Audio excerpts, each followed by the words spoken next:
In today's video, we're going to be taking a look at black versus white grids. What are the differences between the two, and does it matter to you?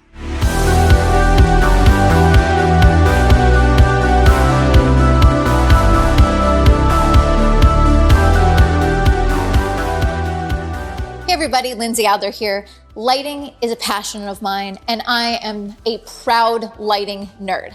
I love to talk about light, I love precise light, and of course, I'm a little bit over the top with the number of modifiers I have because I believe in having the right tool for the job, but if I'm honest, it's just fun to play around with modifiers. And as a proud lighting nerd, when I saw that Profoto came out with a new white grid, I had to find out what it is, how does it work, how can I use this new tool? I can't help it. I love my gear. But I also wanted to see the differences between the two so I could see if it's something I could recommend to all of you. So let's begin with the basics. What is a grid? A grid is a tool that can help you better control the spill of your light. Adding a grid narrows that spread of light, and it gives you more control in your lighting setups. In fact, I have an entire video, I think it's something like how grids will change your life. I've actually linked to it in the description below because I use grids in a majority of my lighting setups because of that control. Grids can be added to a wide range of modifiers: softboxes, beauty dishes, octoboxes, hard reflectors, you name it. Today, we're only going to focus on the Profoto black and white grids that work with the Magnum reflectors. Now, another thing to note, grids are often described in degrees that signify the spread of the light. A smaller degree means a tighter, smaller area of illumination. If I want a wider spread of light that covers more area, then I'd go with a larger degree grid. For today's example, we're only going to be using 10-degree grids because I want to see a clear comparison between black and white. And I want to see how those choices, those changes, change the spread of light. All right, so let's get to it. I have tested the black versus white grids and I found three main differences. When using the white grid, I noticed number one, the transition. With the white grid, there's a smoother transition to the shadow edge. Number two, the spread of light. With the white grid, the light spreads out just a little bit more, giving a little bit more coverage. And number three, because of the inverse square law and the spread of light, in smaller spaces, there'll be a tiny, itty bitty bit more bounce light, which means a little bit more fill to the shadows. The biggest difference between the black and white grid is the transition of the shadow edge. Think of it like this. In Photoshop, when you grab a brush, you decide between if you want a softer edge or a harder, more defined edge. The black grid would be your hard edge. The white grid would be the soft edge. And yes, the softer brush actually might affect a greater area of coverage because of that gradient on the edge. But if I go with a wider grid, I can get more coverage, but it will have a harder edge if I choose a black grid. The white surface of the grid causes the light to bounce around just a little bit more, which means it's a little bit softer.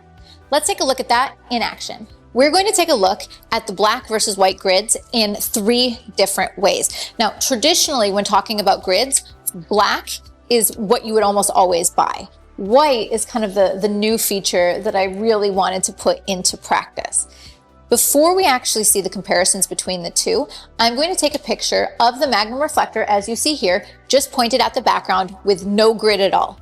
You can see by using the modeling light there that there is a huge spread of light. In fact, it's covering almost the entire background with a hot spot in the middle. I'm going to use that as our control, and then we're going to add the different grids and take a look at the change it makes to the spread of light. All right, so let me take that control shot first. So as I said, a little bit brighter in the center, but overall, I'm getting coverage across the entire background. We're going to begin by adding the black grid. You can see that 10-degree grid has dramatically restricted the spill of light. This is why I love grids so much, is I can now light in pockets. A pocket of light on the face, a pocket of light on the background. I don't have to worry about light spreading around everywhere and giving me unwanted bounce. So that's the black, that's the traditional grid. Let's switch it out now for the white.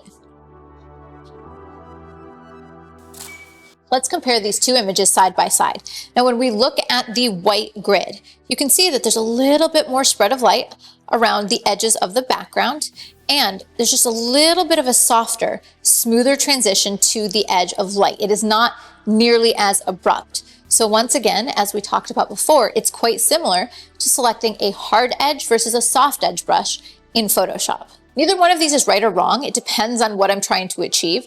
If I am pointing the light at the background, I'm trying to make a little spotlight behind the subject, do I like the more defined edge because I'm going for something more graphic? Or do I like a little bit of the smoother, more diffused shadow edge that I get with the white grid? Now what I'm going to do is change the position of that light, and we're going to take a look again. I'm going to move the light around to the left-hand side of the frame, so it's kind of skimming across the background. Light travels in the shape of a cone, and so I want to see how changing the grids will affect how the light slips across the background and changes that conical shape. All right, let's give it a little move.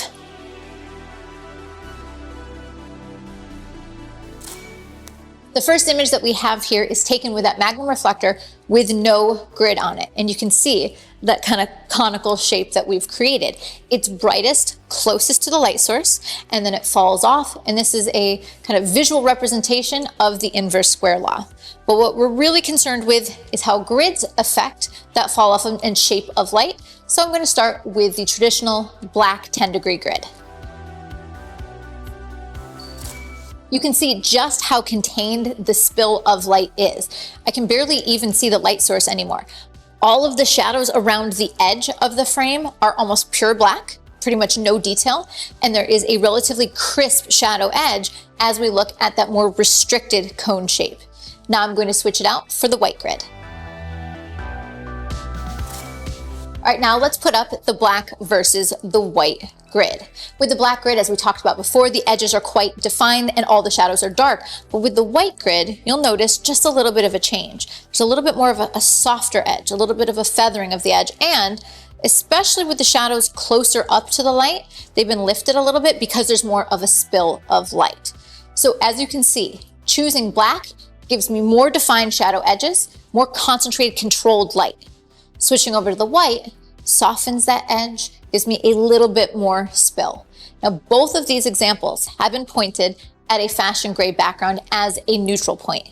But let's take one final look at how the light affects the appearance when we're using a subject.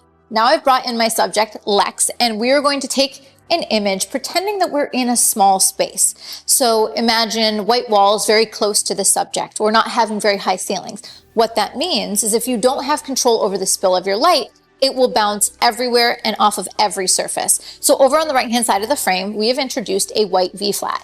This is going to simulate the presence of a white wall. Once again, I'm shooting with the Magnum reflector, but I'm going to start without a grid. So you can see the spill of light, both on the background as well as that wall to the right of the frame. Because of the angle of the Magnum reflector, there's not too much spill light on the background because it is mostly feathered across the frame. But there's a little bit of light, otherwise that background would appear black. But what I want you to notice is the right-hand side of my subject's face. There is quite a bit of bounce light, and you can see that because there's a little bit of reflection off of that white wall. So in an instance where I'm using grids, typically I want to control that light. I want to decide if there's a fill light.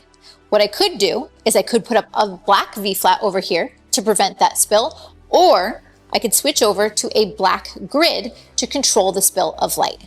So that's what we're going to do now. I'm going to add that black grid. The first thing you'll notice once I've added the black grid is that the background now goes completely black, and that's because I've really restricted that spill of light. Furthermore, you'll notice that that reflection on the right-hand side of the face, it's much dimmer. It's still just barely there, but that's because the Magnum reflector has a relatively concentrated light, and so where it is hitting in the back corner is giving her a tiny bit of reflection. Now let's take a look at the difference when we switch over to our white grid.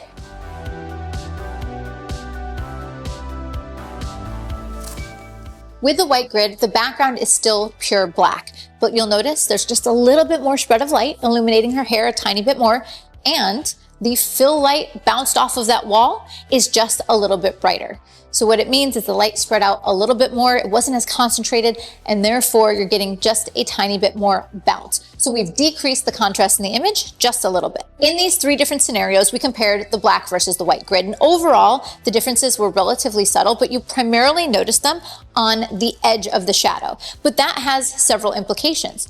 Not only does the white give you a smoother transition to the edge of the shadow, but it also gives you a little bit more spread of light. And that spread of light is also going to affect the light bouncing in the space, which is going to affect the contrast, or perhaps the light bouncing off of the background. So fundamentally, the difference is the shadow edge, but that has several implications for the results in a photograph. One more thing. Have you ever used a grid on a hard modifier where you're pointing at the background and you actually see the pattern of the honeycomb? I know I definitely have run into this, and supposedly the white grids help prevent or eliminate this texture. That being said, when I was running through these tests, I didn't really see the honeycomb pattern with the black grid, so it's not like it needed to be fixed by the white grid. But this is something to consider if you light with grids on backgrounds a lot. So now the big question, does this matter to you? I don't know, does it? I mean, think of it this way. My makeup artist comes to set on a shoot day with a kit of like 50 brushes. Do they need all these 50 brushes? Could they get away with just a couple? They probably could, but they prefer options that give them precision with their tools. And then the same thing with me, right? I have a ton of lenses and countless modifiers. Do I need these all? Probably not. Do I have a few that I use more often? Yes, but I like to have the right tool for the job. So in the end, the differences between the black and white grids, it's not really significant, but it depends on you. There are light modifiers that I have that are super similar, but sometimes I'm just gravitating to one over the other.